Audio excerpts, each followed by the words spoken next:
You can see in the distance there, them coming in. There we go. We got this one.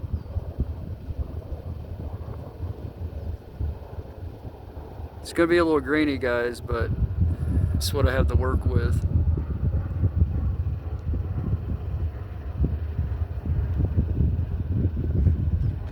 It's a really cool spot though. Fortunately, it's rained a little bit and it's been kind of cloudy all day, so you can't really see the mountains like you'd normally be able to.